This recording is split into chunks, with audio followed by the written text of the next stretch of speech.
Hanapin mo ang babaeng to. Ang pangalan niya? Princess Nicole del Castillo. Kapag nahanap mo siya, tiyak na mabibigyan ka ng malaking pabuya. Sabi ng isang lalaking nakasuot ng shade at itim na face mask. Nakasombrero rin ito at halatang ayaw pakilala. Saan ko naman hahanapin ang babaeng yan? Tingnan mo nga, baby pa ang nasa larawan. May inis niyang sabi sa lalaking naka-costume na nga, nakatalikod pa. Tsaka pwede ba? Humarap ka nga sa akin. Paano ko magtitiwala sa mga pinapangako mo kung ganyang nakatalikod ka?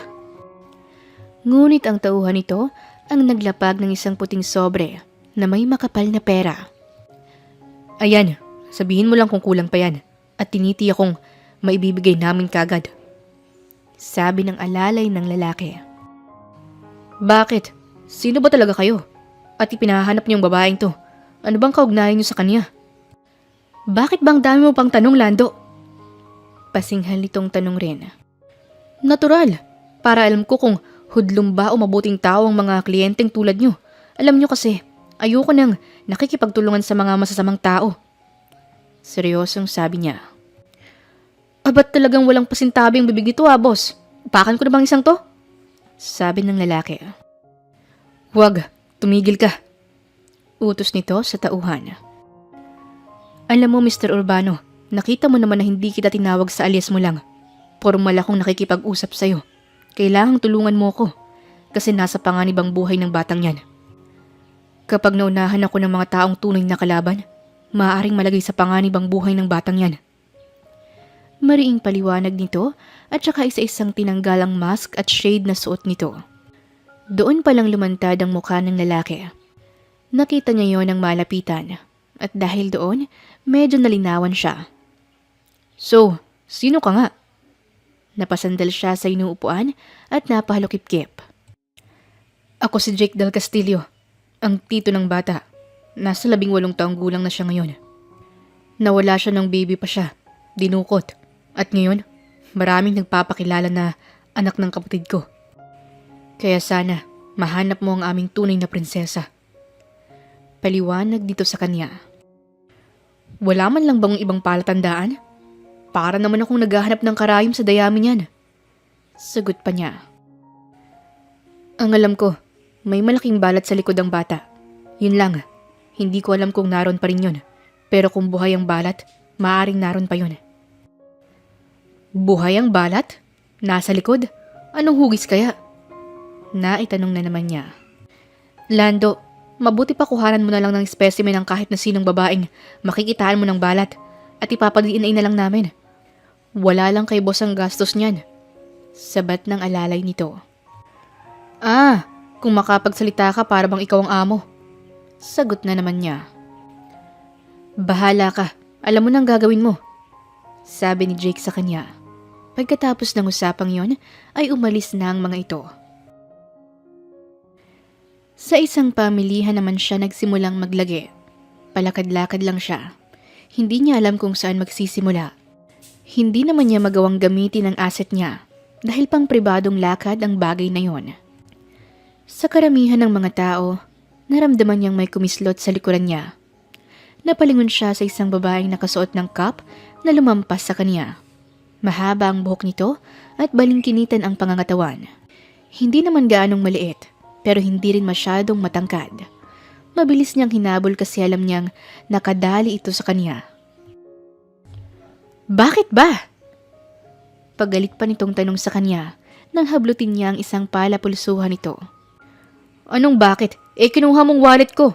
Gusto mong isumbong kita sa pulis? Sabi niya. Anong wallet? Wala sa akin ang wallet mo. Pwede ba bitawan mo ako? Sabi nito. Ngunit kinuha niya ang isang posas na dala niya at isinuot yun sa kamay nito at sa kamay niya. Ano yan? Bakit mo ko pinupusasan? Idedemanda kita. Pananakot pa nito sa kanya. Wala akong pake. May kinuha ka kaya kailangan mong ibigay sa akin. Sabi pa niya. Wala nga kasi akong kinukuha at hindi ko alam ang sinasabi mo. Sabi pa nito. Ha? Ako pang lolokohin mo? Hoy babae, alam kong lahat ng galawan dito sa Quiapo. Wag nga ako. Alam kong makarakas ng mga tao rito. Dati rin akong laki sa lugar na to. Kaya kung ako sa'yo, wag mo akong niloloko. May himig galit na sabi niya sa dalaga. Wala nga sa akin ang sinasabi mo! Sigaw nito na naiiyak na. Mandurukot! Habulin niyo yan! Sigaw ng isang lalaki sa lalaki ring tumatakbo palapit sa kanila. Ngunit pinatid ito ni Lando at tumumba sa harapan nila yung lalaki. Dahil nakita nitong nakatayo yung babae sa tabi niya at hindi nito alam na nakaposes ang kamay nito sa kanya, ibinigay nito sa dalagang wallet na hawak. Oh, tumakbo ka na! Sabi ng lalaki. Ha? Sino ka ba? Bakit mo sa akin inaabot? Kunwari ay nagtatakang tanong ng babae. Naunawaan na niyang kasamahan nga nito ang isang lalaki na nahuli nila. Naabutan ng mga pulis ang lalaki at kamuntik pa nitong ipahamak ang dalaga. Ano? Kasabot ba ang babaeng yan? Tanong ng pulis na naka-uniforme pa. Hindi po, Chip. Kasama kong babaeng to. Sabat ni Lando na itinago sa likuran nila ang kamay na nakaposas. Ah, ganun ba, Lando?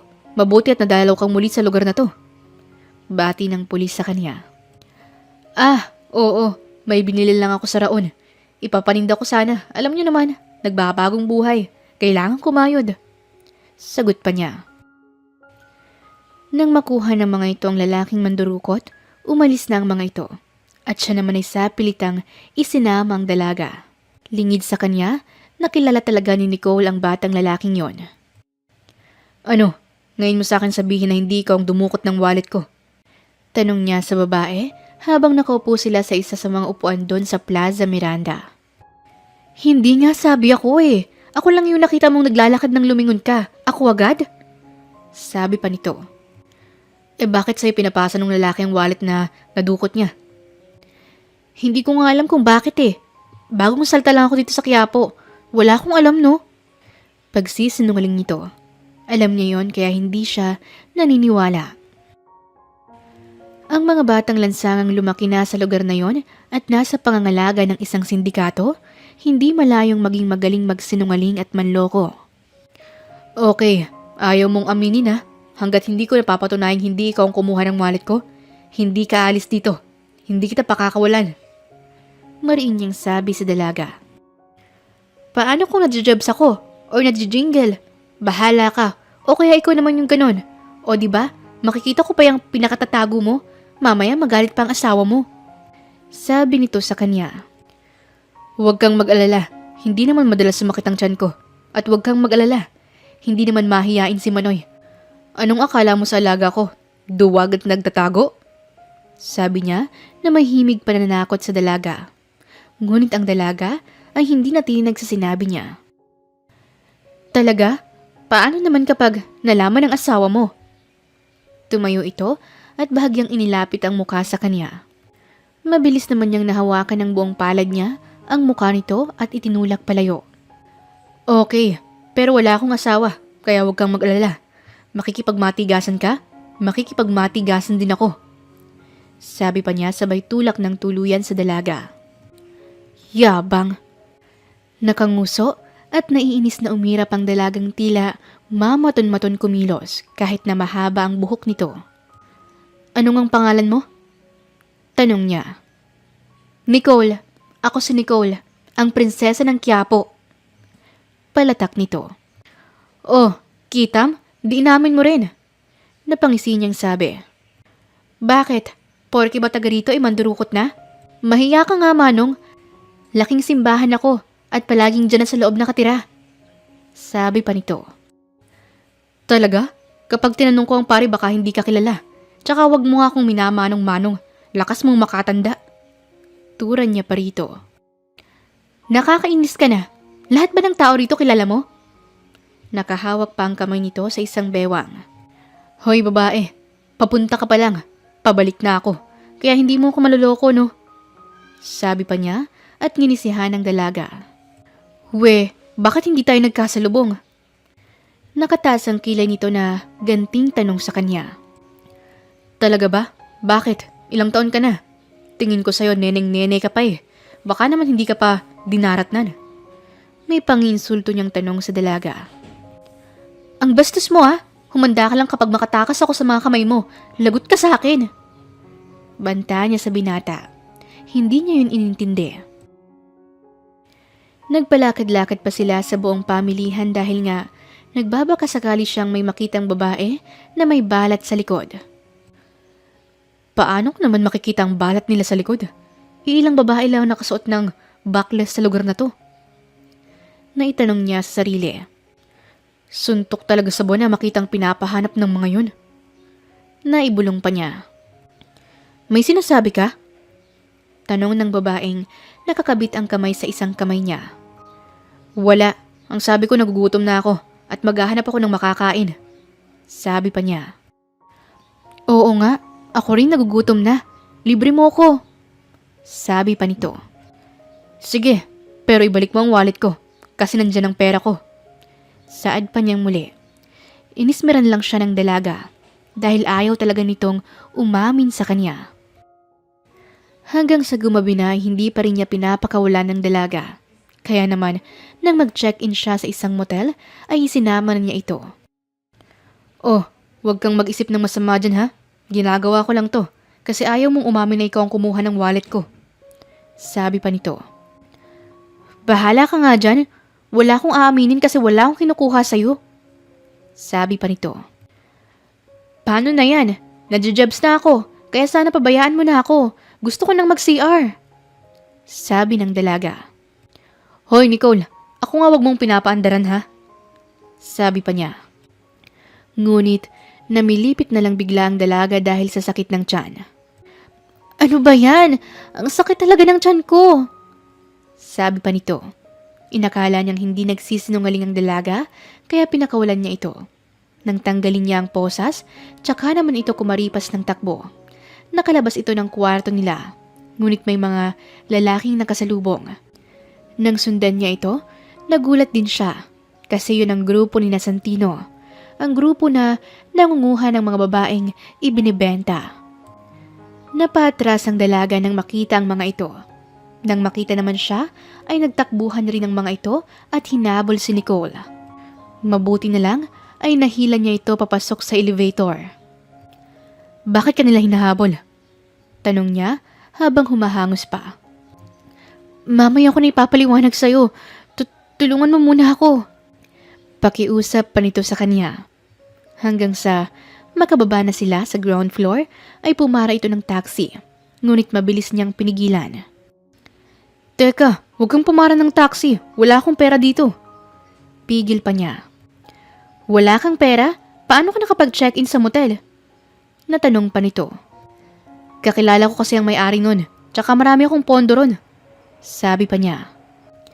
Ibang klase ka. Sige okay lang. May pera ako. Kaya sumakay na tayo. Sabi nito, sabay bukas ng pintuan ng sasakyan. Mabilis silang sumakay bago pa sila maabutan ng grupo ni Santino.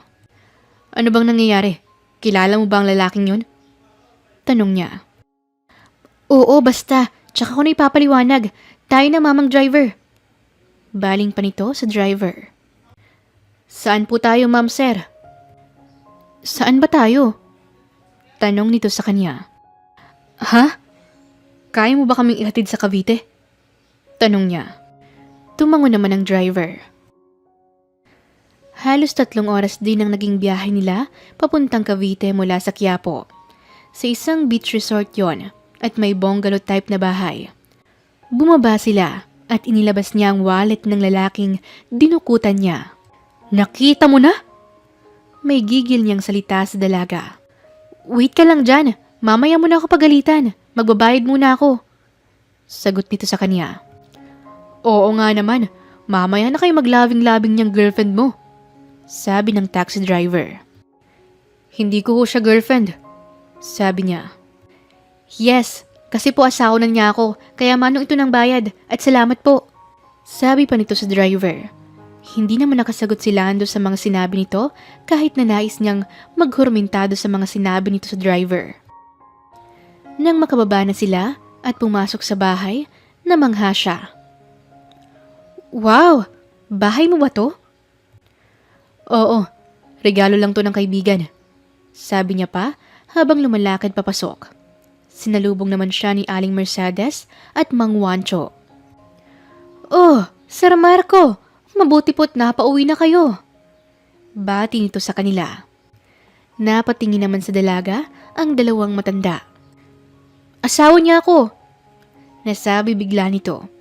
Naipit naman ni Lando ang mga labi dahil sa inis niya sa dalaga. Sir, asawa niyo ho siya? Natanong ni Mang Wancho sa kanya. Mang Wancho, alam niyo naman ang kalakaran ng trabaho ko. Huwag niyong intindihin ang mga sinasabi ng babaeng to.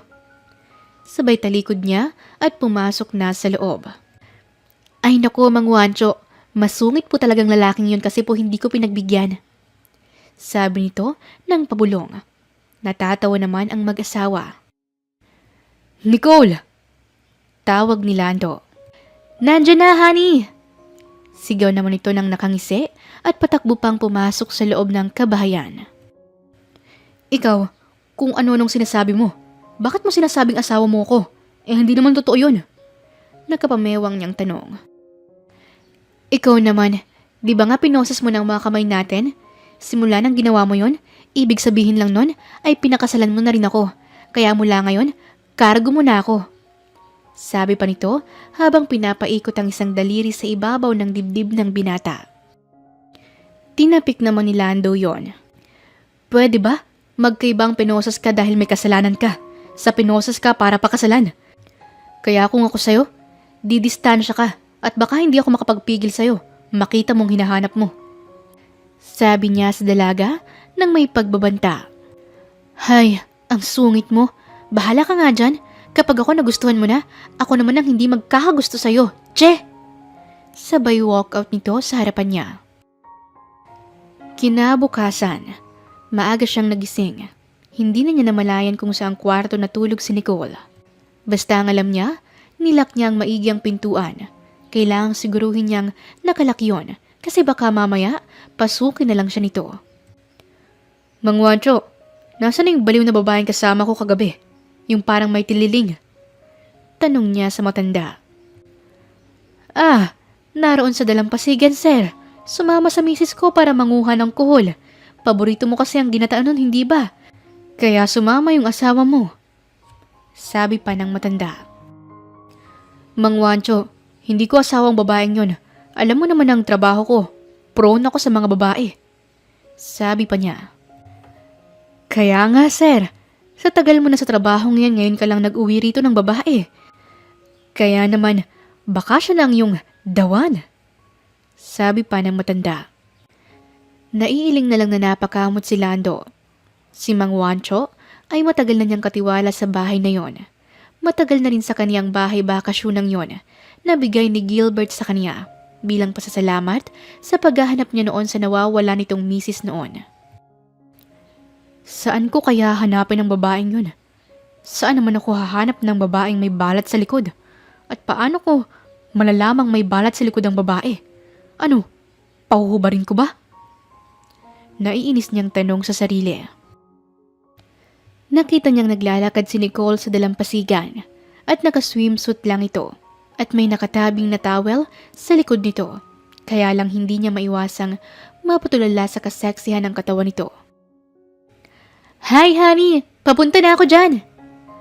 Kumaway pa si Nicole sa kanya habang naglalakad papasok sa loob ng kabahayan. Siya naman ay nagsalubong agad ang mga kilay at tinaliman ito ng tingin. Oh, magbihis ka nga muna kung saan ka nagkwarto. Hindi yung ibibilad mo pa ang katawan mo rito. Maya ka naman. Sabi niya sa dalaga.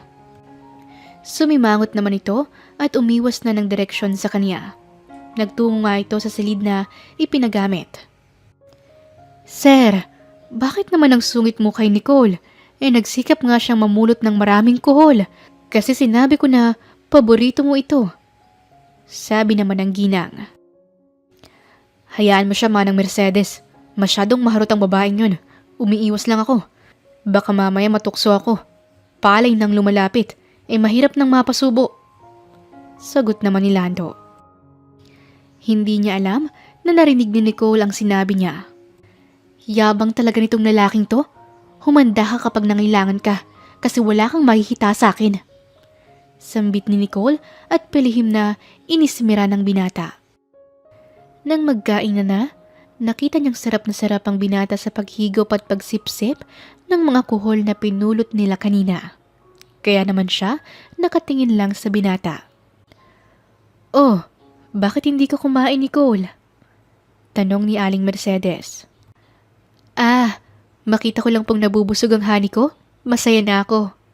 Ngumiti pa siya ng matamis, sabay kindat sa binata. Naubo naman ng malakas si Lando, na tila nabubulunan, kaya napatayo siya. "Oh, honey, ito ang tubig oh." Sabi niya sabay abot ng basong may lamang tubig. "Okay lang, huwag ka nang mag-abala. Kaya ko naman ang sarili ko." Sabi pa nito. "Okay, ako na nga itong nag-aalala sa'yo. Ayaw mo pa?" Sabi niya. Ngunit matalim na tingin naman ang ipinukol sa kanya ng binata. "Kailan ka ba aalis? Palagay ko hindi ka nila hinahanap." Tanong bigla ni Lando. Hindi siya sumagot dahil naroon na rin ang dalawang matanda. Kaya naman nanahimik lang rin ang binata. 2 oras nang matapos ang kanilang pananghalian, nakita niya si Nicole sa beranda. Magsisindi sana ito ng sigarilyo, ngunit maagap niyang nakuha ang stick ng sigarilyo. "Marunong ka nito?" Tanong niya. "Oo, bakit? Ano ba sa akala mo? Di ba sabi mo laking kiyapo ka? Makakaiwas ba ang isang tulad kong matuto ng mga bisyo? Maging ang pandurukot? Nakita mo naman di ba? Kinuha ko ang wallet mo." Sabi nito. "Yun na nga eh. Bakit kinuha mo? Tapos ayaw mong umamin. Ganyan ba talaga kayong mga kawatan? Kahit nabitayin pa yata kayo, hindi kayo aamin sa ginawa niyong kasalanan." Sabi niya sa dalaga. "Talaga, ang sakit mong magsalita. Hindi mo pa nga ako kilala. Alam mo ba kung bakit ko ginagawa yon? Alam mo ba ang sitwasyon ko? Alam mo ba kung anong mga dahilan ko?" Sagot ni Nicole. "Kahit anong pang dahilan mo, hindi ka dapat nagdanakaw." "Eh ano, hahayaan kong magutom ang mga bata. Hahayaan ko yung mga yun na saktan kami." Sagot nito. Napabuka ang mga labi niya ngunit walang lumalabas na anumang salita. "Bakit ba? Ano ba talaga ang sitwasyon at mga dahilan mo? Miyembro ka ba ng sindikato? O pakawala? Bakit ka hinahabol ni Santino?" "Bakit mo kilala si Santino? Sino ka rin ba? Dapat ba kitang pagkatiwalaan?" Naiiyak na tanong ni Nicole. Hinila niya ang dalaga papasok sa loob ng kanyang silid. At doon ay pinaupo niya ito sa kama. "Now, tell me, sino ka? Anong kinalaman mo kay Santino?" Seryoso niyang tanong sa dalaga. Napatitig lamang ito sa mga mata niya, ngunit bigla siya nitong hinalikan sa kaniyang mga labi. Dahil nabigla siya, naitulak niya ito palayo. "Ano ka ba?" Hinihingal niyang tanong sa dalaga. "Bakit mo ko hinalikan? Anong kinalaman nun sa pagtatanong ko sa'yo?" Napahawak siya sa bewang. "Wala lang. Gusto ko lang malaman kung dapat ba kitang pagkatiwalaan." Nasabi nito na lumihis ng tingin. May kinuha si Lando sa loob ng isang drawer. Isang ID. Itinapat sa mukha ng dalaga. "Sergeant Marco Urbano." Basa nito sa ID. "Dati akong pulis, pero ngayon, informer na lang nila ako. At isa na akong private detective. Umalis ako sa pagpupulis kasi gusto kong maging lihim na informer nila. At the same time, mas gusto kong maghanap ng taong nawawala. Kaya pwede mo akong pagkatiwalaan." Pagtatapat niya sa dalaga. "Mabuti naman kung ganun." Bigla na naman itong yumakap sa kanya na tila ba nabubuhayan. "Teka nga, yakap ka na naman eh. Sabihin mo ng problema mo kasi baka sakaling matulungan kita." Sabi pa niya habang inaalis ang mga kamay nitong nakayakap sa leeg niya. "Ay, sorry. Natuwa lang akong masyado." "Kaya nga ngayong alam mo na, magsabi ka." Sagot niyang muli. "Lumaki ako sa lansangan ng Quiapo. Hindi ko nga alam kung sinong tunay kong mga magulang. Pero ang alam ko, napulot ako sa basurahan. Tapos pinalaki ako ng matandang basurera. Kaya lang namatay na yon. Tapos, nakuha ko ng isang grupo ng sindikato. Mga nangunguha ng mga batang ligaw o lansangan at inuutusang mamalimos. Matagal kong ginawa yun para sa kanila. Pero nang malaki na ako, pandurukot naman ang itinurong gawin ko. Araw-araw nagkalat kami sa malaking pamilihan at doon napipilitang gumawa ng masama. Nakatingin lamang siya kay Nicole habang nagsasalaysay ito ng mga kaganapan. Nagbagong takbo ng buhay ko nung makilala ko si Mang Chinko, ang pinuno ng sindikatong si Santino. Bumibili ng mga babaeng ibinebenta sa mayayaman.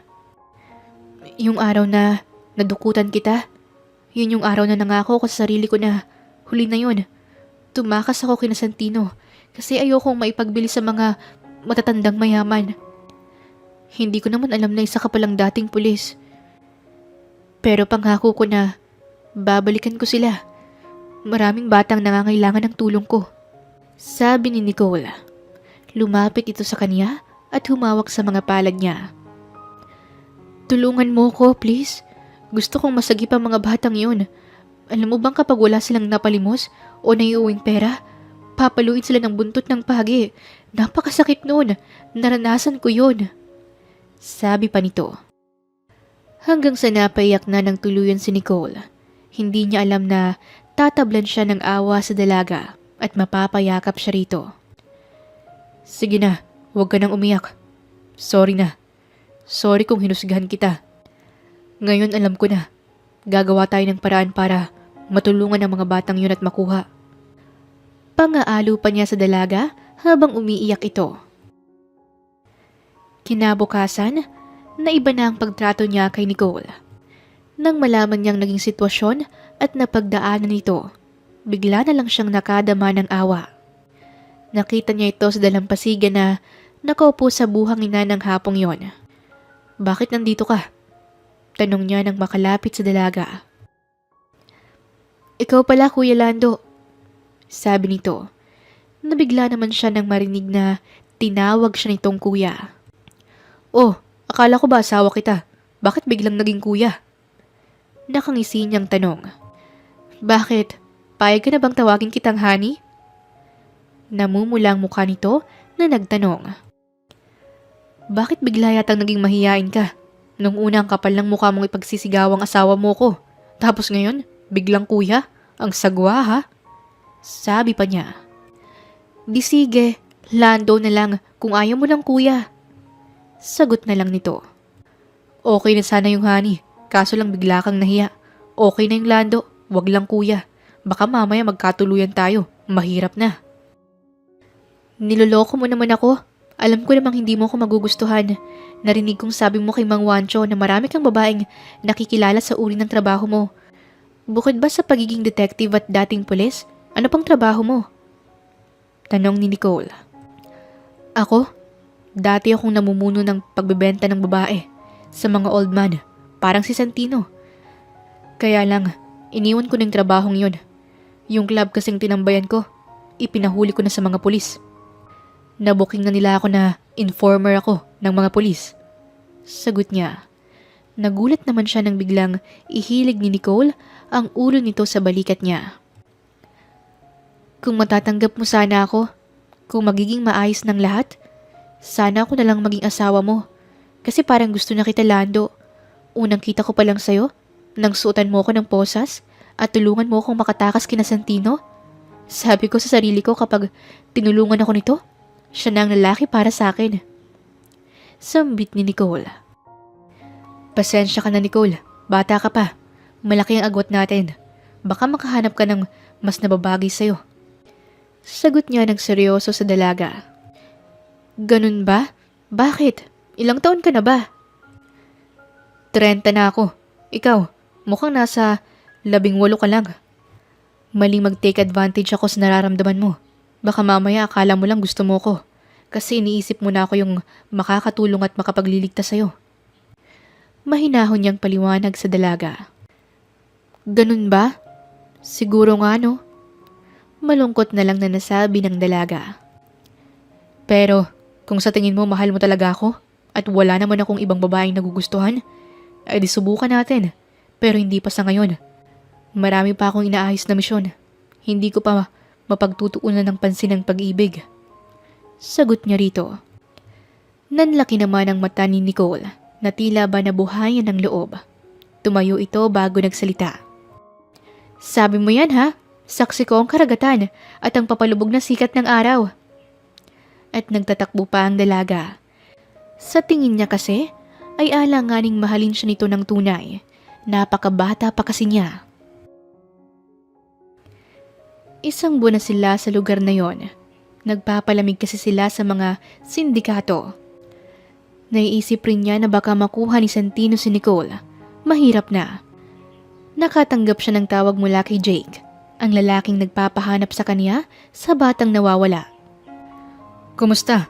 Wala ka pa bang babaeng nakikitang may balat sa likod? Tanong ng kausap sa cellphone. Wala pa. Nalagay ako sa alanganin ngayon. Hindi ako makakilos. Baka mamaya bigla akong makita ng mga sindikatong isinuplong ko noon. Sagot niya sa kausap. Yung balat nga pala, tinanong ko sa kapatid ko. May balat daw si Baby Princess Nicole sa likod niya na tila mapa ng Pilipinas. Sabi pa ni Jake. Sakto namang dumaan sa harapan niya si Nicole na nakatupis lang. At nagkataong nalaglag ang tuwalyang nakatakip sa likod nito sa kaniyang harapan. Kaya naman nakita niyang likod nito at bahagyang nanlaki ang mga mata nang makita ang isang balat sa likod ni Nicole. Sige. Gagawin ko yan. Sasabihan kagad kita. Sige na, bye. Mabilis niyang pinatay ang cellphone at natutulalang dinampot ang towel na nasa lapag. Sorry Lando, hindi ko sinasadya. Akala ko kasi natutulog ka pa kaya naligo ko sa dagat na nakaganito lang. Nagatubiling paghingi ng tawad ni Nicole. Ayaw kasi nitong magalit siya rito. Hindi. Okay lang. Palagi naman kita nakikita. Pero ngayon ko lang nakita ang likod mo. Sabi ni Lando. Ganon? Sige, ikaw ang bahala. Akin na yan. Sabi nito. Okay, sige. Salamat ha. Wala sa isip na nasabi niya. Salamat saan? Napapakunot naman ang noo ni Nicole sa kanya. Ha? Sabi ko ba salamat? Nasabi niya. Ay nako, ang gulo mo. Maiwan na kita. Sabi nito at umalis na ng tuluyan sa harap niya. Siya naman ay pumasok sa salig niya at nag-imbestiga patungkol sa pamilya Del Castillo. Nalaman niyang taong 2004 na wala ang anak ng mag-asawang Andrew and Hannah Del Castillo. Sa isang park, baby pang bata. Ipinahanap ngunit hindi natagpuan ng mga magulang hanggang sa namatay sa sakit na depression ang ina ng batang si Princess Nicole Del Castillo. Ngayon, naglabas ng anunsyo si Mr. Andrew Del Castillo na sino mang batang mapapatunayang siya ang anak at ang makahanap nito ay magkakaroon ng malaking pabuya. Ngunit nalaman niyang may matinding karamdaman na rin si Mr. Andrew Del Castillo. Nalaman niyang kung hindi matatagpuan ng bata, si Jake Del Castillo ang nag-iisang kamag-anak ang maaaring magmana ng lahat. Nalaman din niya mula sa pag-iimbestiga na napakayaman pala talaga ng mga Del Castillo. Ilang libong ektarya ng mga lupain ito sa buong bansa. May 2,000 negosyo ng mga gasolinahan sa loob at labas ng bansa. Ilang building at real estate properties na din ang pagmamay-ari nito. Kaya naman, kahit ang kapatid nito ay nasilaw sa kayamanang naipundar ng kapatid nito na si Andrew Del Castillo. Lahat yon ay pinagpaguran lang ng ama ni Nicole. Bulang yakang Jake Del Castillo ka? Iisahan mo pa ako? Kunwari concern ka sa pamangkin mo, pero may malaki kang hidden agenda sa mga nangyayari. Sabi niya sa kaniyang sarili. Kaya nang gumabi na, palihim siyang pumasok sa loob ng kwarto ng dalaga. Hindi niya alam na gising pa ang dalaga at nagtutulog-tulugan lang. Naramdaman nito ang pagnakaw niyang pagkuha ng buhok ng dalaga. Lando? Bumangon ang dalaga mula sa pagkakahiga. Napahinto siya at napapikit nang tawagin siya nito mula sa marahang paglalakad. Bakit? Tanong niya ngunit hindi lumilingon. May tiwala ako sa'yo. Alam kong iingatan mo ko. Alam kong ikaw lang dapat kong pagkatiwalaan, di ba? Tanong ni Nicole. Oo, sa akin ka lang magtiwala. Sabi niya at binalikan ng dalaga. Umupo siyang saglit sa kama nito at sandali silang nagkatitigan. Ayaw man niyang aminin sa kanyang sarili, Mahal na niya si Nicole at hindi siya papayag na may mangyaring masama sa dalaga. Makinig ka, Nicole. Dito ka lang. Huwag kang aalis, okay? Babalikan kita kahit na anong mangyari. Ililigtas natin ang mga kaibigan mong mga bata. Naniniwala ka, di ba? Tanong niyang may paniniguro. Napahawak pa sa mga kamay niya sa pisngi ang dalaga. Umangat din ang mga kamay ni Nicole at napahawak sa kaniyang kamay na nasa pisngi nito. Oo, ikaw lang pinagkakatiwalaan ko. Mahal kita, Lando. Alam kong mahal mo rin ako, kaya hihintayin kita. Sambit ni Nicole na hindi na napigilan ang paglandas ng mga luha. Oo, mahal kita. At hindi na nga niya napigilan ang kanyang sarili. Hinalikan niya si Nicole sa mga labi nito, tsaka siya muling tumayo at umalis. Naiwan namang umiiyak si Nicole, bagamat hindi niya alam kung para saan ang pagkuha nito ng ilang hibla ng buhok niya, nanatili siyang nagtitiwala. Alam niyang mahal siya ni Lando, at yun lang ang paniniwalaan niya. Samantala, bumiyahe si Lando pabalik ng Maynila. Nagtuloy siya sa bahay ni Gilbert na kaniyang kaibigan. Oh, Kuya Lando, nadalaw ka. Sambit ni Mariel, na nooy malaki na ang tiyan. 1 taon kasi bago ito nagbuntis. Oh, mabuti at buntis ka na pala. Siya nga pala, nasan si Gilbert? Tanong niya. Oh, tol, napadalaw ka. Malakas ang boses ni Gilbert habang bumababa ng hagdan mula sa itaas na bahagi ng bahay nito. Gilbert, hindi na ako magpapaligoy-ligoy pa. I need your help. Matutulungan mo ba ako? Tanong ni Lando. Yes, ikaw pa ba? Bakit? May mabigat ka bang problema? Tanong ni Gilbert at nagbatian pa sila nang makababa ito. This is the specimen. Hindi pa ako sigurado. Pero kailangan ko sanang mapa-DNA ito sa lalong madaling panahon. Itong 2 specimen? Tanong ni Gilbert. Oo, itong isa. Palihim kong nakuha sa lalaking nagpapahanap sa akin sa isang batang nawawala. Tapos itong isa. This is the specimen of the girl na siyang pinaghihinalaan kong ang batang nawawala. Kailangan ko lang sana ng mabilisang resulta. May pakiramdam akong nasa panganib kami. Sabi ni Lando. Kung kailangan mo ng backup, magsabi ka lang. Alam mo naman ang asset ko. Sabi ni Gilbert.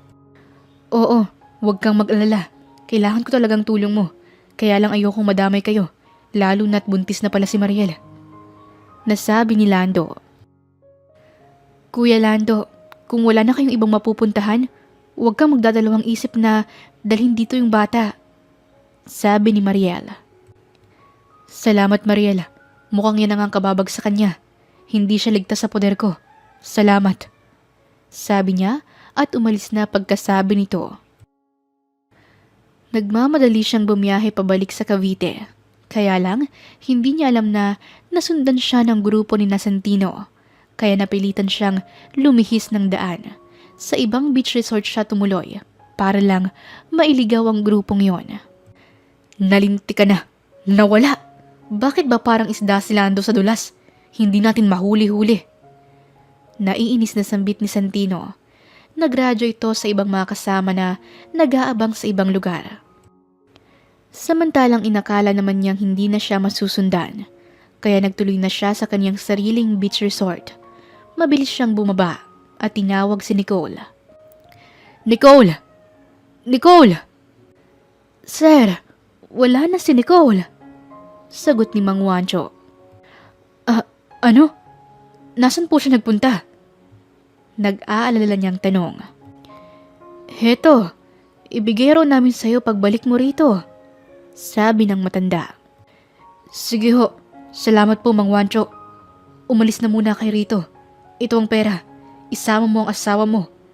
Tsaka na lang po kayo bumalik. Tatawagan ko po kayo. Sabi niya.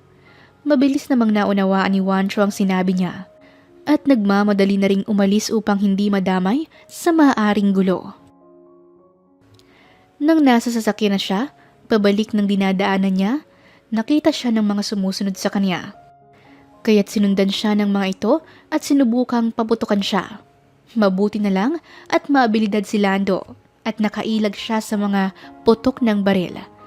Nakahanap siya ng alternatibong daan upang iligaw ang mga ito. Diyos ko, saan ko siya hahanapin?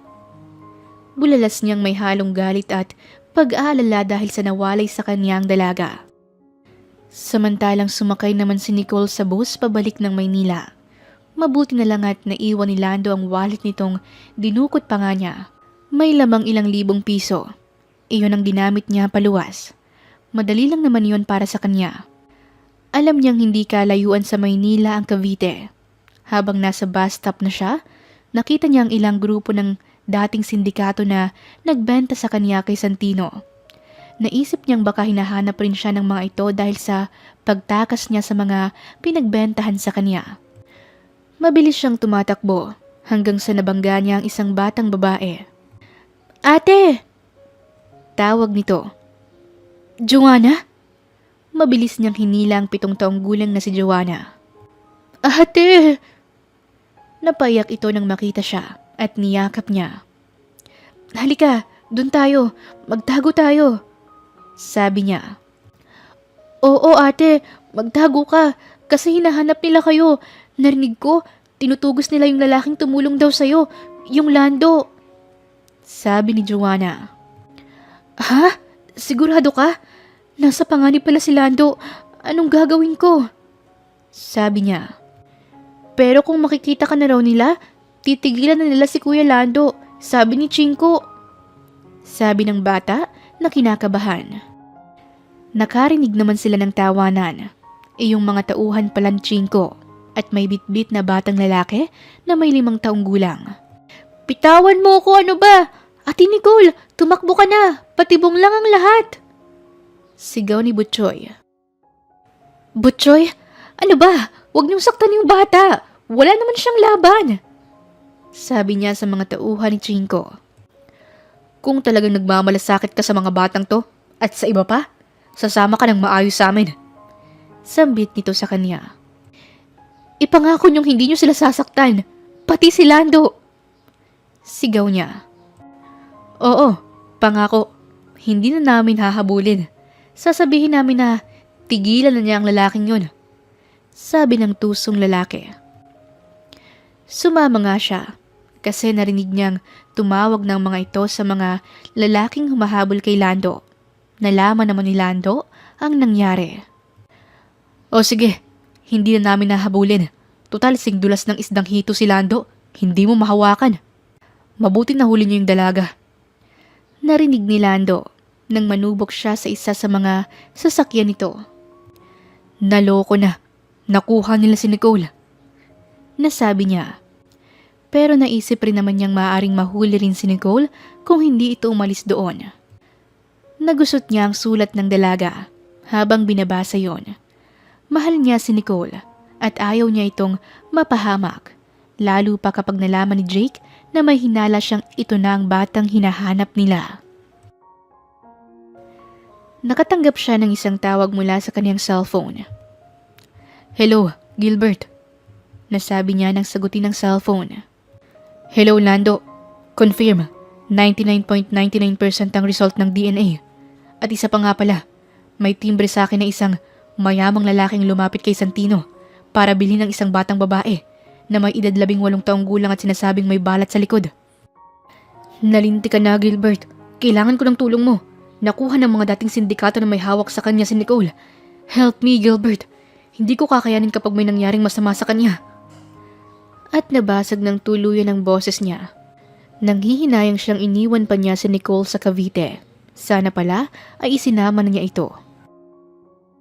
Samantala, nasa hideout na ni Chinko si Nicole kasama ang mga batang lansangan na hinahawakan rin ni Chinko. Ano, Nicole? Linti ka? Munti kang bawiin ni Santino ang 250,000 binayad niya para sa'yo. Pero hindi ko alam kung bakit ngayon nakahanda pa silang magdagdag ng 250,000 pa. Ano kayang meron sa ulo mo? Nagtatakang tanong ni Chinko sa kanya. Malay ko, basta ang alam ko lang, binenta mo ako sa isa ring demonyong tulad mo.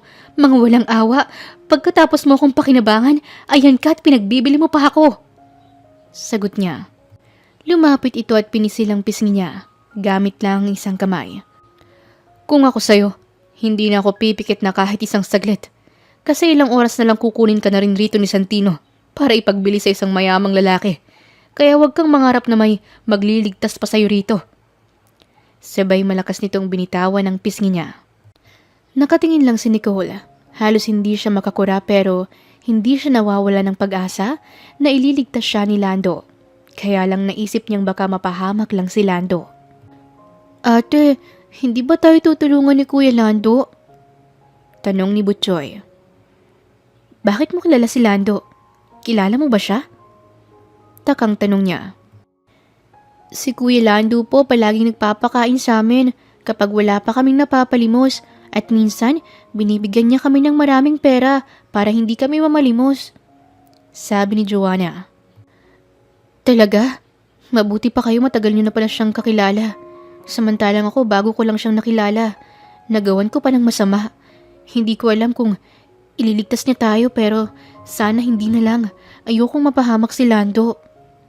Sabi niya sa mga bata. Siya nga pala, nasaan ang iba? Naitanong niya. Baka po nagpakalat-kalat pa sa lansangan. Si Kuya Raprap, sana makita niya si Kuya Lando. Sabi ni Butchoy. Naku, hindi yun magpapakita kay Kuya kasi pagagalitan siya kasi nandukot na naman siya. Sabi ni Joanna. Habang naroon sila, nagdarasal siyang sanay nasa mabuting kalagayan si Lando. Lando, okay lang ako. Sana wag mo na akong iligtas kung mapapahama ka lang. Sabi niya sa isipan. Samantalang tinawagan ni Lando si Jake. Nagpanggap siyang wala pang alam. Alam niyang hindi naman 100% ang hinalan ni Jake na ang babaeng kasama niya ay si Nicole. Jake, may babalita ako sa'yo. Nasa kamay ko na at kasama ko ng tunay na Princess Nicole del Castillo. Nakuhanan ko na rin siya ng specimen to give it to you para maipa-DNA mo. Pumunta ka na rito kasi gusto na ng bata na makilalang magulang niya. Sabi niya kay Jake na sinusubukang lansihin ang kalaban. O sige, papunta na ako dyan. Alam mo kasi may namataan na rin akong batang babae na may edad 18 na sinabi nila sa akin na may balat. Pero mas okay kung sa'yo manggagaling. Mas naniniwala ako sa'yo. Sabi pa ni Jake. Huwag ka nang mag-aksaya pa ng panahon at pera sa iba. Sa akin mo pinatrabaho, di ba? Bakit kumikilos ka pa ng hindi ko alam? May dapat ba akong malaman? Tanong niya. Wala naman. Sige, at ipapakancel ko ng transaksyon ko sa mga mokong na yun. At papunta na ako kung nasan ka. Sambit nito. Nagbigay siya ng isang lugar na pupuntahan ni Jake. Pero ang totoo niyan, hindi niya sisiputin ng lalaki. Dahil sa nalansin niya ito, nakatanggap ng tawag si Santino. Ano? Hindi mo nakukunin? Oo, hindi na. Mukhang hindi yung babae niya nang hinahanap ko. Pasensya na kayo. Sabi nito na ibinaba na ang linya. Walang ya. Napurnada ang kalahating milyon. Tayo na. Kailangan mabawi ko na kinatsin ko ang babaeng yun para maibenta sa ibang milyonaryo. Sabi nito at nagmamadaling umalis. Habang alam na ni Lando ang mga hideout ni Chinko, kaya doon na niya binabalak na pumunta para hanapin ang dalagang si Nicole. Hindi niya alam na patakas na sina Nicole dahil nagawa nilang patulugin ng mga bantay. Kasama ni Nicole ang ilang kabataan at nasa 10 kabataan sila na hawak ng sindikatong si Chinko. Pababa na sila ng hagdan at palabas na ng gate. Mga bata, yung mga hawak niyong pamalo, hindi sapat pero ipalo niyo pa rin. Kung may hawak na baril, wag na kayong lalaban. Mas importanteng mabuhay tayo, okay? Sabi ni Nicole at karga pa niya si Isabel na 4 na taong gulang lang. Ang nasa isipan niya ay makalaya na sila sa lugar na yon. Nagulat pa sila nang bumukas ang gate at nanlaki ang mga mata niya nang makitang si Lando yon. Lando? Nicole. Nayakap siya kaagad ng binata. Lando, mabuti at ligtas ka. Sabi niya. Kayo ang mabuti at ligtas. Tayo na, baka abutan pa nila tayo.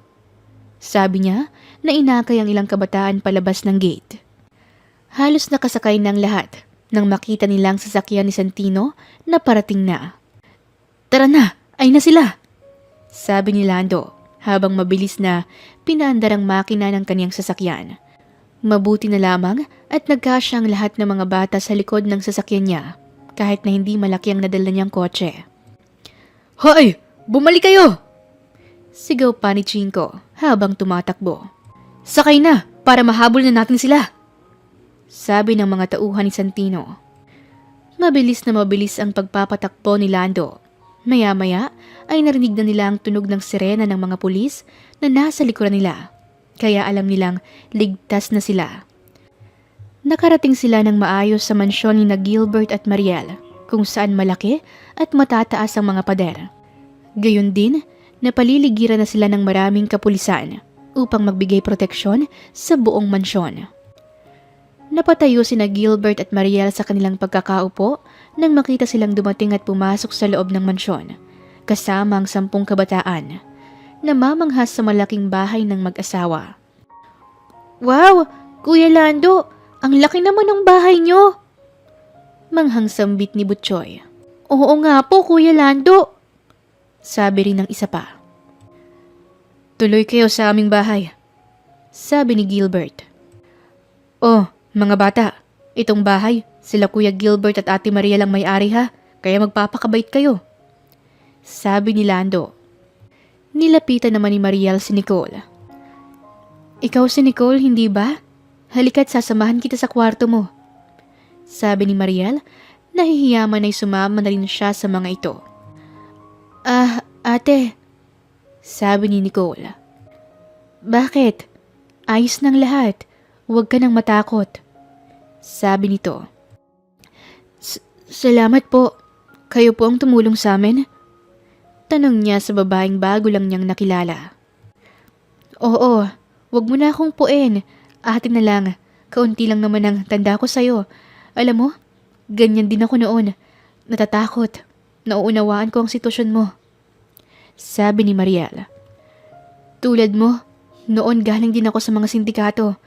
Ang asawa ko at si Kuya Lando ang tumulong sa akin. Kaya huwag kang matakot. Hindi ka pababayaan ni Kuya Lando. Sabi nito. Mahal ko siya. Ayoko siyang mapahamak. Napayakap si Nicole kay Mariel ng mga sandaling yon. Oo, alam ko. Nauunawaan ko. Nasa tinginan niyo pa nga lang, halata na naming may pagtingin kayo sa isa't isa. Halos maiyak nga si Kuya Lando sa pag-aalala sa'yo. Sabi pa nito sa kanya. Dahil doon, napatingin siya kay Mariel. Talaga? Sa tingin mo mahal niya rin ako? Kaso lang, natatakot akong madamay siya sa gulo ng buhay ko. Hindi ko nga alam kung bakit pa siya nadamay. Hayaan mo na. Matagal nang magulo ang buhay ni Kuya Lando. Baka ngayon palang tumahimik ang buhay niya. Ngayong nandyan ka na. Sagot ni Mariel. Matapos ang isang buong maghapon na yon at nakakatakot na paghahabulan at takbuhan, nagpapasalamat siya at narito na muli sa tabi niya ang dalagang minamahal niya. Nicole. Tawag niya sa dalaga na nakatayo sa balkonahe at tinitingnan ng mga bata na naliligo sa swimming pool. Ang sasaya nila. Sana lang, hindi na sila makuha ng mga kalaban. Sambit ni Nicole. Hindi na yan. Tiyak na mauhuli na ng mga pulis sa mga masasamang sindikato na yon, gaya ng dati. Sabi ni Lando. Sana, marami pang tulad mo. Nandang tumulong sa mga tulad namin na biktima ng masamang kapalaran sa lansangan. Kaming mga batang pulubi at walang mapupuntahan ang pinagsasamantalahan ng mga sindikatong tulad nila. At kalaunan, nauuwi kami sa tuluyang pagkawasak at pagkapariwara. Gaya ni Rap-Rap. Nasa na kaya siya? Binatilyo na rin kasi. Sana maayos siya. Napaakbay naman si Lando sa kanya. Hayaan mo na muna si Rap-Rap. Ang mahalaga, kayo ay nakaligtas.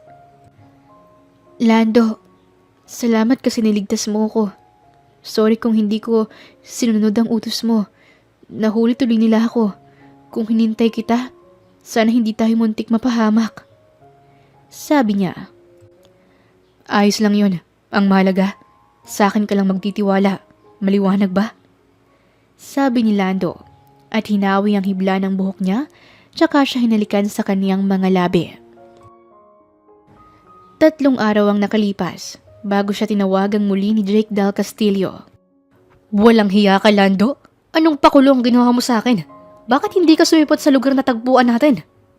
Bakit? Hindi mo ba alam na hinabol ako ng mga tauhan ng mga sindikatong inupahan mo?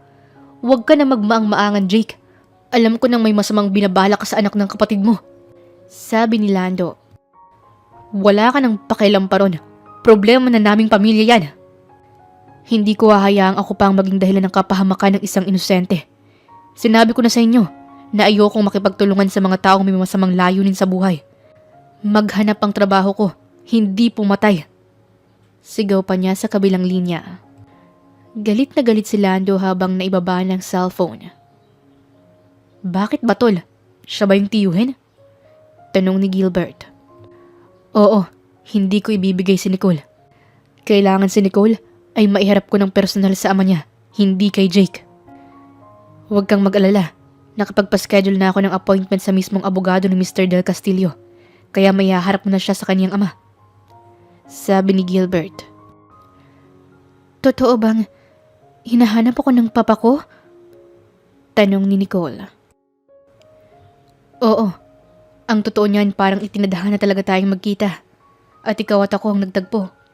Hinahanap kita at ikaw palang nawawalang prinsesa. Ikaw pala si Princess Nicole Del Castillo. At ang balat mo sa iyong likuran, ang naging isang palatandaan namin. Baby ka pa kasi nang mawala ka, kaya wala kaming ibang palatandaan. Sabi pa ni Lando. Totoo palang sabi ng lola ko, na napulot niya ako sa isang malaking tambak ng basura sa may gilid ng kalsada, malapit sa simbahan ng Quiapo. Kaya doon na rin ako lumaki sa kalsada. Walang bahay at walang masisilungan. Kumakain kami ng mga pagkaing nahalukay namin sa mga tinapong basura. Himala na lang siguro na nabuhay ako. Sambit ni Nicole. Bigla namang nahilo si Mariel. Mabuti na lang at katabi niya si Gilbert. Bakit, honey? Okay ka lang ba? Tanong ni Gilbert. Okay lang ako. Parang bigla lang akong may naalala nung sabihin niyang natagpuan siya sa basurahan. Naaalala ko na ang nangyari sa akin. At alam ko na ang katotohanan. Salamat. At dahil sa inyo biglang nagbalik sa akin ang mga alaala ko nung kabataan ko. Sabi ni Mariel. Talaga? Mabuti naman. Sabi ni Lando. Nayakap naman ito ng asawa. Ngunit hindi na muna ibinahagi ni Mariel dahil may problema pa silang nilulutas. Nang sila na lang ni Gilbert sa kanilang silid, marahan siyang pinahiga ng asawa. Sino palang may gawa sa'yo na iniwan ka sa malaking basurahan? Naaalala mo na? Tanong ni Gilbert. Oo, Pin. Naaalala ko na.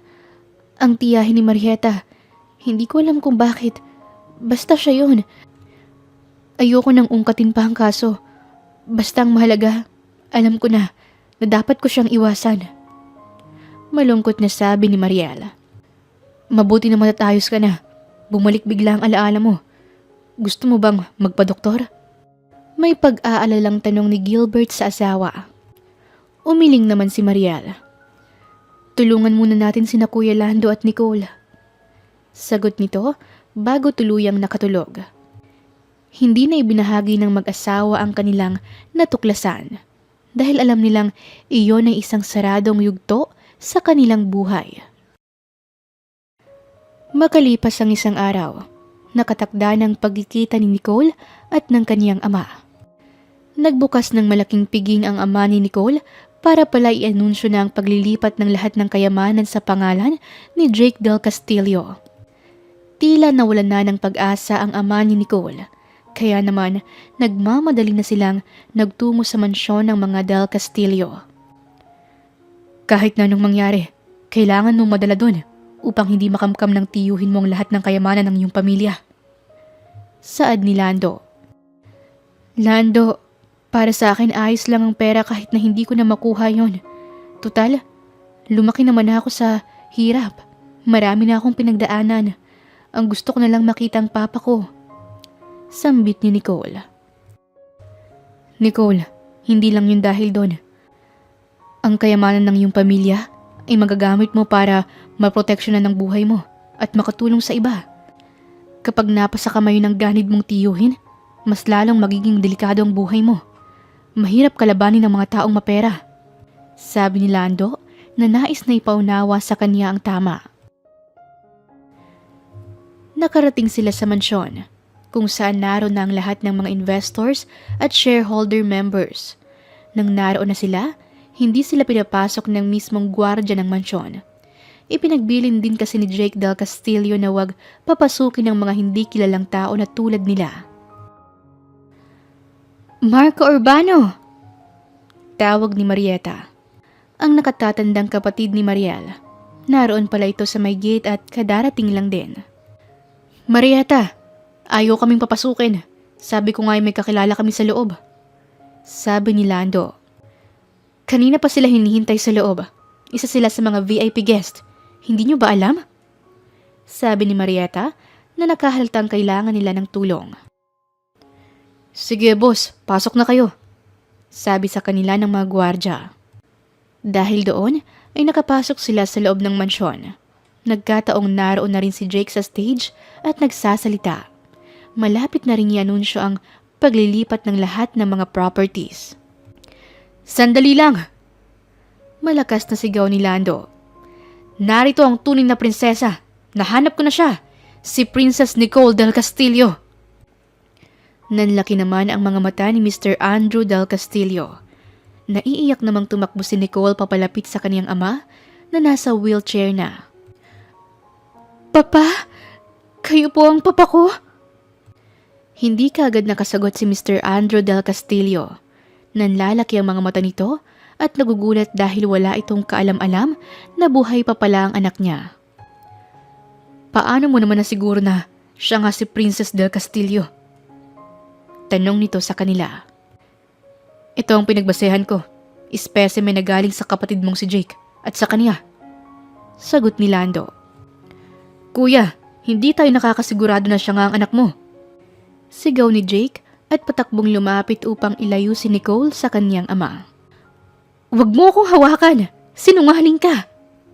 Sabi ni Nicole sa tiyuhin.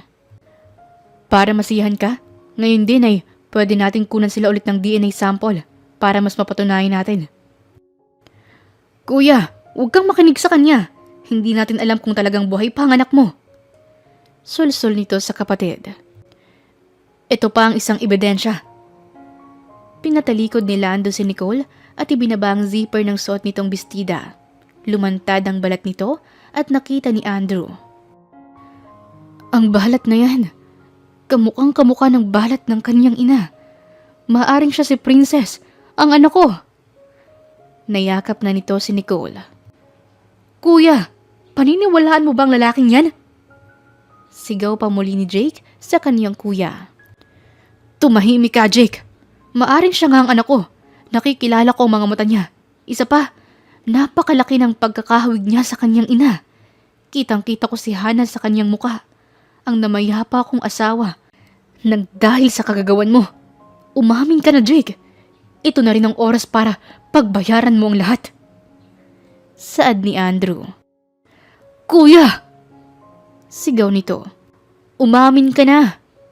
Sigaw rin ni Lando. Ikaw ang nag-utos sa akin na hanapin ko si Nicole. Kaya natitiyak kong alam mong buhay pa ang anak ng kuya mo. Ikaw pala yung taong sinasabi mong maglalagay sa kanya sa panganib. Dugtong pa ni Lando.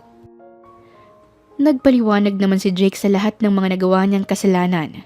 Nalaman din niya na ito ang may pakana ng pagkawala ng batang matagal na panahon na ang nakakaraan.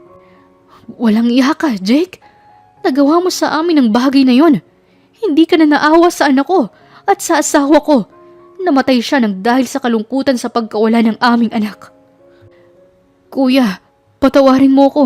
Hindi ko kagustuhang mangyari ang lahat. Hinanap ko siya, pero hindi ko na siya natagpuan. Umiiyak na sabi ni Jake.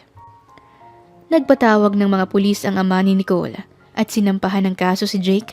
Lahat ng mga kasong maaaring maisampa ay ibinigay kay Jake, dahilan para makulong ito. Ilang buwan pa ang lumipas at nabalitaan naman nilang sina Santino at ang mga grupo ni Chinko ang nakulong. Nasawata ito ng mga pulis at napalaya ang mga kababaihang ipinagbibili ng mga ito. Gayon din ang mga iba pang mga kabataan na ginagamit naman ni Chinko sa pamamalimos. Mabuti naman at nakulong na at nahuli ng 2 sindikatong yon na nagtulungan pa para makuha ako. Sabi ni Nicole nang dalawin niya ito sa kanilang mansyon. Isinama na rin ni Nicole ang mga bata sa poder ng kanyang ama at inampon ng legal ang mga ito. Kaya sila ay mga kapatid na rin ni Nicole sa batas. Paano? Ayos na bang lahat? O patapos na ang ating kwento? Tanong naman ni Lando. Ikaw ba? Marami ka pang mga kasong lulutasin. Tanong naman ng dalaga. Medyo, maghahanap ng bagong kaso. Mukhang buhay ko nang maghanap ng mga nawawala. Sambit niya sa dalaga.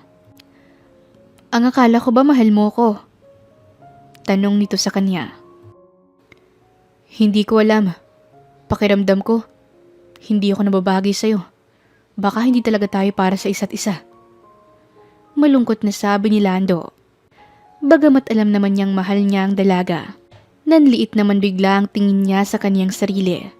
Nakita niya na higit ang katayuan nito sa kanya. Paano na? Aalis ka na? Tanong ni Nicole. Sa Cavite muna ako. Magpapahinga. Basta palagi kang mag-iingat ha. At kung sa tingin mo may masasamang tao sa paligid mo, manghingi ka kagad ng bodyguard sa papa mo, okay? Sabi nito sa kanya. Umalis si Lando at iniwan si Nicole sa poder ng papa nito dahil sa yon ang inisip niyang tama kahit na mahal niya ang dalaga. Samantalang lumipas ang ilang buwan, nakapanganak na si Mariel. Dumalaw pa si Nicole sa kanya sa ospital at nagkausap pa sila. Ang cute naman ng baby mo, sabi ni Nicole habang karga ang bata sa kaniyang tabi. Kamusta naman kayo ni Kuya Lando? Natanong ni Mariel. Umiling muna siya bago sumagot. Wala na kami. Umalis siya. Iniwan niya na ako. Sabi ni Nicole. Oops, yan ba ang batang Quiapo? Nag-alangan lang si Kuya Lando kasi mayaman ka na. Yun ang tingin ko.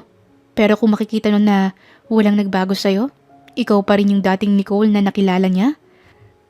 Alam kong mahal ka nun, kaya yun lumayo. Pero kung ako sa'yo, susundan ko siya at hindi hahayaang mawalay sa kanya kahit na isang saglit. Lalo na ngayon na malaya na siya sa magulong mundo. Halos lahat ay naipakulong na niya. Sabi pa ni Mariel. Tama ka, hahanapin ko siya. Sabi ni Nicole. Kaya nang makauwi, agad na nagpaalam si Nicole sa kaniyang papa at sa mga bata na nais niyang sundan si Lando. Papa, patawarin mo ko. Mahal ko si Lando. Mahal ko siya. Siya ang bawat kumpas, ang hangin at tibok ng puso ko. Anak, alam kong malaki ka na. At alam mo na kung paano mo susundin ang tibok ng puso mo. Alam ko namang mabuting tao si Lando. Kaya sige, sundan mo siya. At maging masaya ka kahit na nasaan kayo. Tandaan mong palaging bukas ang pintuan ng mga Del Castillo sa buhay mo at sa inyong mag-asawa. Yumakap siya sa ama bagamat nalulungkot siya, pero nais niya pa rin sundan ang tibok niyang puso niya. Ilang buwan nang nakalipas buhat nang magstay siya sa Cavite. Iyon ang property na palagi niyang takbuhan sa tuwing gusto niyang magpahinga sa kanyang nakakapagod na trabaho. Hindi na muna niya pinababalik ang mag-asawang caretaker niya. Gusto na muna niya kasing mapag-isa. Gusto niyang bulay-bulay ng buhay niya sa nakalipas na panahon. Nasa tabing dagat siya at nakatingin sa papalubog na araw. Nang bigla na lang may kumalabit na kung ano sa kaliwa niyang palapulsuhan. Nanlalaki ang mga mata niya nang napatingala. Nicole? Bulalas niya. Bakit mo ko iniwan? Para lang pala magmukmo ka rito? Nakasimangot na tanong ni Nicole. Habang itinaas ang isang kamay niya na may suot na ring posas. Anong ginagawa mo rito? Hindi ba sabi ko sa'yo mag-iingat ka? Tsaka dapat kumuha ka ng bodyguard mo. Bakit ka umaalis ng walang kasama? Tanong niya sa dalaga. Alam mo, masyado kang paranoid. Kung nag-aalala ka pala sa akin, bakit mo ko iniwan? Sana ikaw na lang nagbantay sa akin at hindi mo ko ipapaubaya sa kung kanino lang. Kaya ba nilang magbuwis ng buhay kapag kailangan? Makakaya ba nila akong ipagtanggol? Sabi mo sa'yo lang ako magtiwala. Nagawa ko. Bakit ngayon? Bigla mo na lang akong iniwan. Sunod-sunod nitong tanong. Kasi Hindi na niya naituloy pa ang mga sasabihin dahil sinunggaban na siya ng halik ni Nicole sa kaniyang mga labi. Basta. Dito lang ako sa tabi mo. Kita mo to?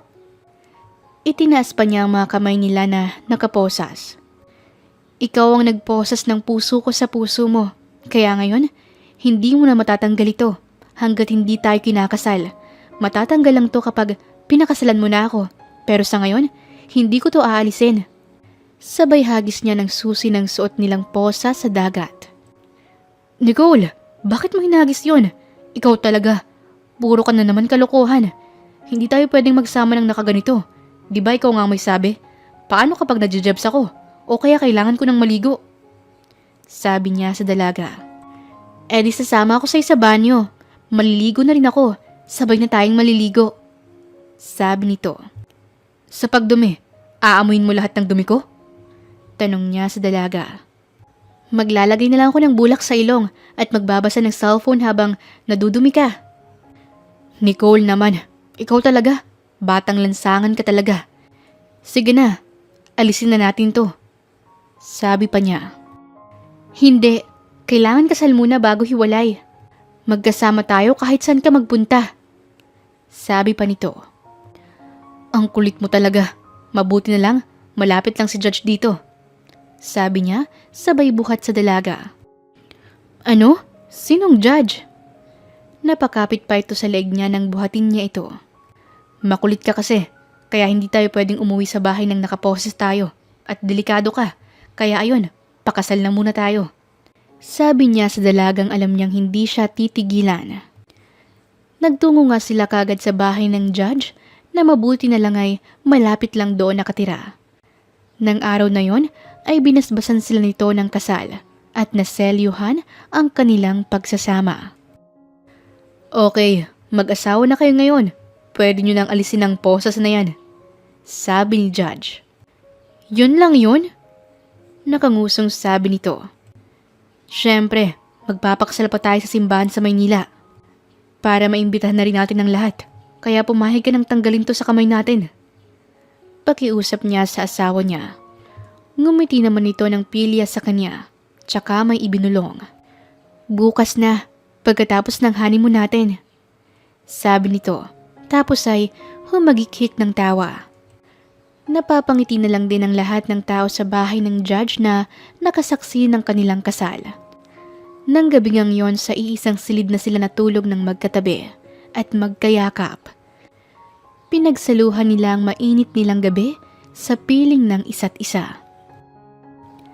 Lando, I love you at salamat dahil nakilala kita.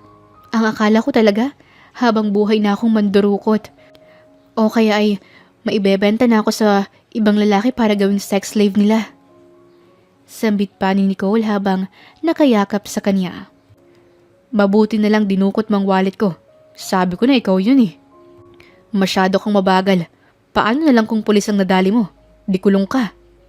Tanong pa niya. Siyempre, tatakas at tatakbo ako.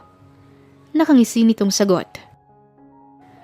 Makalipas pa nga ang isang buwan ay muli silang nagpakasal sa simbahan. Lahat ay masaya habang nakikita silang kinakasal. Yehey! Mabuhay ang bagong kasal! Sigaw ng mga batang nakasama niya at kapatid na rin niya. Congratulations, ate! Sambit ni Butchoy, sumunod naman si Joanna na humahagulhol. Ano ba? Huwag na kayong umiyak. Magkakasama-sama naman tayong lahat. Dito kami titira ng Kuya Lando niya sa mansyon ni Papa para mas mabantayin pa namin kayo. Sabi ni Nicole sa mga bata. Talaga po ate, Hindi mo kami iiwan? Hindi ka kukunin sa amin ni Kuya? Tanong ni Butchoy. Oo, Butchoy. Hindi kami aalis. Pero sa ngayon, aalis muna kami ng ate nyo. Gagawa kami ng baby na makakasama nyo at kalaro. Nakangising sabi ni Lando. Sabay kindat pa sa kanya. Napakapilyo mo naman talaga? Sabi niya. Kaya nga tara na. Sabay buhat niya sa asawa at sumakay na sila. Naisipan nilang doon na rin mag-honeymoon sa bahay niya sa Cavite. Okay, let's go! Sagot ni Nicole. Makalipas ang 1 taon, nabuntis na rin si Nicole at nagkaanak sila ng isang lalaki na pinangalanan nilang Marco Jr. na isinunod nila sa pangalan niya. Naging businesswoman si Nicole dahil sa ipinamana ng ama nito ang lahat ng mga ari-arian sa kaniyang asawa. Ginamit rin nito ang kayamanan para makapagpatayo ng ilang bahay ampunan na handang kumalinga sa mga batang walang mapupuntahan upang hindi na sila makuha at maggamit ng mga sindikato. Siya naman ay nagbukas ng opisina para ituloy ang paghawak ng mga kaso tungkol sa mga taong nawawala. At ipinagpatuloy niyang pagtulong sa mga kapulisan upang makapangalap ng mga ebidensya patungkol sa mga sindikatong nangunguha ng mga kababaihang ipinagbibili. Honey, I'm ready! Sigaw na naman ni Nicole sa kanya. Natutuwa siya dahil kahit na abala na ito sa mga negosyo, ay hindi nagbago ang pagiging clingy nito sa kanya. Nanlalaki ang mga mata niya nang makita ang kaseksihan ng kaniyang asawa.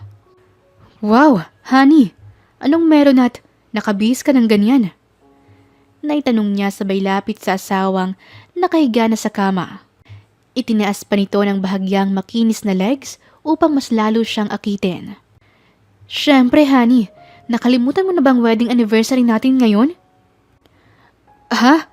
Oo nga pala no. Anniversary nga pala natin. Sabay napayakap siya sa asawa. Palibhasa kasi abala ka sa kahanap ng mga taong nawawala, kaya pati ang anniversary natin nakakalimutan mo na. Sabi nito na may pagtatampo. Sorry na honey, hayaan mo next time, hindi ko nakalilimutan. Hinalikan niya sa labi ang asawa at niyakap. Okay, madali naman akong kausap. Halika na, sundan natin si Junjun. Nanghihingi na ng kapatid. Sabay halik sa kanya. Ginantihan naman niya ang masuyong halik ni Nicole habang nakaangkla ang mga kamay nito sa kaniyang leeg. Okay, kahit 3 baby pang isunod natin sa kanya. Sagot niya sa asawa. At noon nga ay muli na naman nilang pinagsaluhan ang tamis ng kanilang pagmamahalan. Wakas. Maraming salamat po sa inyong pakikinig sa kwentong ibinahagi namin ngayong araw. Muli, ito po si Inday Series at hanggang sa ating muling kwento. Maraming salamat po.